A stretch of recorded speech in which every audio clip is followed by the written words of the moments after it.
What if the fatigue and symptoms and insomnia you've been dealing and trying to fix for years was not caused by a disease, but by something that you have inside your own home?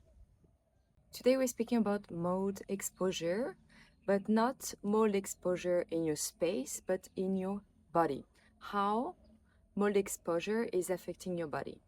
We'll go through different layers and I will explain how mold toxicity can look like in your body, because symptoms and expression of that mold toxicity can vary tremendously from people to people. So what mold exposures means? Mold release spores, and spores produce mycotoxins. So just to compare some sizes, one human hair is around 100 microns. A spore is around 2 to 4 microns, and a mycotoxin is 0.1 microns. So as you can see how tiny and microscopic this is, and how dangerous it is if it's spreading and we're not able to see it because it's too small. The fact that these mycotoxins are very, very tiny, microscopic, is also explaining the fact that it can reach deeper level of our own being, deeper level of your own space, and it can hide everywhere. This explains why it can reach our lungs, enter our bloodstream, and infect our whole body. It can touch our body in and out, everywhere, in a very deep level. So there is mold everywhere, but there is a distinction between indoor mold and outdoor mold. Outdoor mold is easier to manage because you have airflow. It's open air, so the breeze, the wind, the circumstances, it's all helping the mold to circulate and not to affect you. But when you are enclosed in a space with mold exposure every single day for a long time, that's where you get affected. The more the space is enclosed and the more you're lacking airflow, air circulation, the more the mold can spread and grow. And so the exposure grows. How mold is entering the body? You have 3 different options.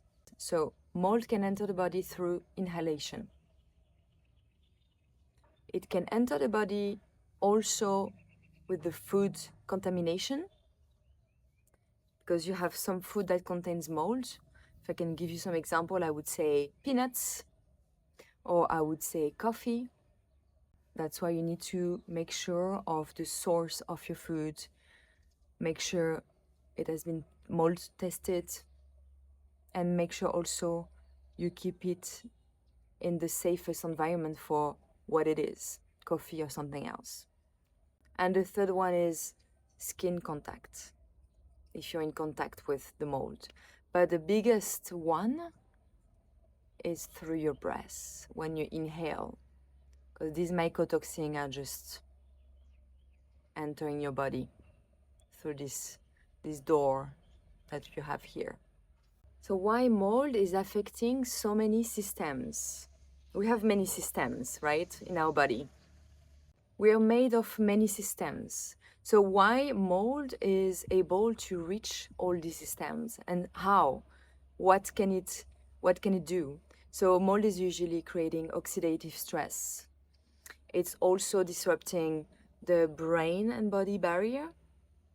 It can disturb mitochondria. It can disturb your hormones. It can travel through your olfactory nerve, and so disturb your olfactive system and sensors. And it can also accumulate in the fat-rich tissues. So basically, mold can affect and touch different systems at the same time. So it's very tricky to identify and also to heal when you are already in contact and intoxicated. So, what are the most common symptoms? We'll go through the different systems. So, let's start with the neurological symptoms. What can mold create? It can create dizziness, brain fog, insomnia, fatigue, memory issues, concentration problems, dizziness, anxiety, and depression. So these are how mold can infect your brain. Many people usually see these symptoms first, but we always tend to explain it as if like I'm stressed at the moment, or yeah, I've been working a lot. Like we find excuses, but this can be one of the biggest symptoms of mold exposure, because mold can really access and infect our cells in the brain. Then you have the respiratory system. So mold can infect the way you breathe. So you can have a short breath, you can cough a lot, and have a very high production of mucus. So you're like completely congested and having a difficulty to breathe properly and to have access to the normal breath capacity that you should have. So usually when we do some tests, we find some fungal presence in your sinuses. Other symptoms, the gut symptoms. So these can be you feel bloated, you have digestive difficulties, you're very sensitive to food, like food sensitivities, digestive discomfort, and maybe also like diarrhea or at least like loose stools can also show that you've been exposed to mold. The immune and inflammatory symptoms can be joint pain, muscle ache, immune reaction, allergies, and skin rashes.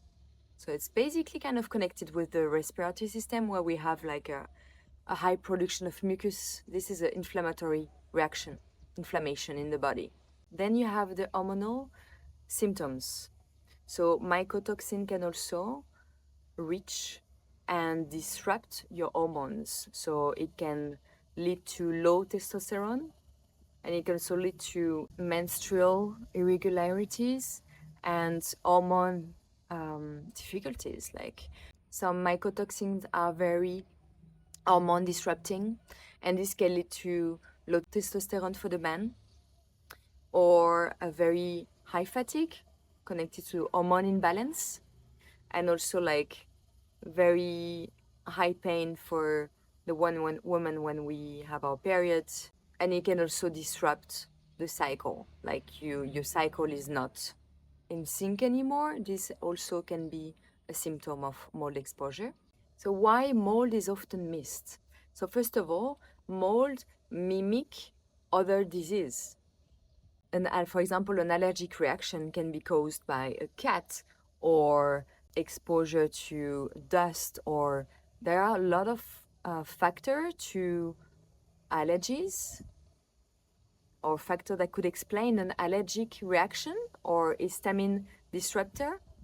And the fact that your histamine and your immune system is disrupted, and yeah, it can also be something else. So that's where usually doctor would explore other things before they would look at the mold that you may have in your space and your environment. So it can be misdiagnosed to hormone imbalance, Lyme disease, anxiety, chronic fatigue, explained by stress and everything. Then the other tricky part is that mold can and is affecting a few systems at the same time. So maybe that's where this could ring a bell for you, right? If it's not only one thing and it's multiple things that are adding up, this can show you that your body and yourself are exposed to something, mold, that is disrupting many systems at the same time. So doctors are still debating on how to test mold.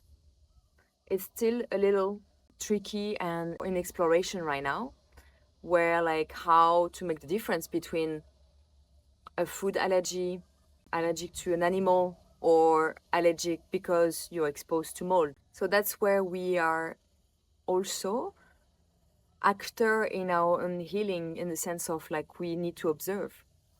We need to observe our own body and what we are reacting to and what could be causing this. We need to search for mold in our own house. Like if you recognize yourself within like all the symptoms that I've listed here, you need to start to make some tests, and you need to search also in your space. So I would say, to give you some direction and to help you explore and see for yourself if you may or if you are or not exposed, there are a few clues that we can look at. So the things that you can observe for yourself are you better when you go on vacation? Like, is there anything changing for you when you leave your daily environment?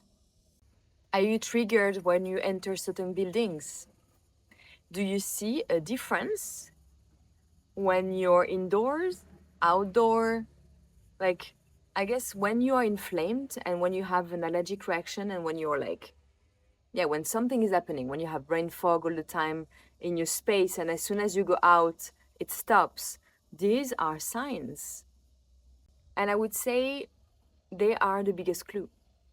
The biggest clue are what you can observe yourself. So then I would say the last part is like we're not affected the same way by mold. We're not reacting the same ways.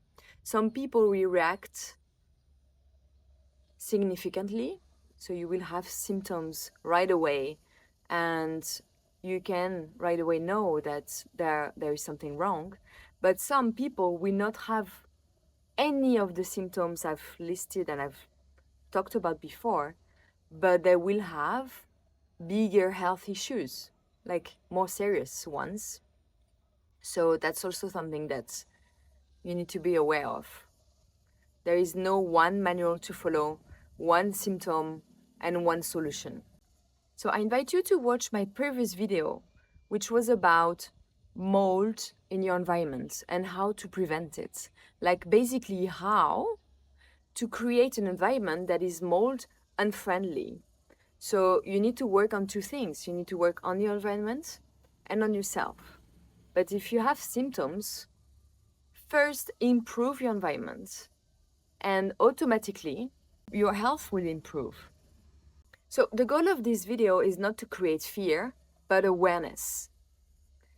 When we are aware about something, we have the power to take action and change our own reality. So being scared will only add symptoms to it, so that's not the point.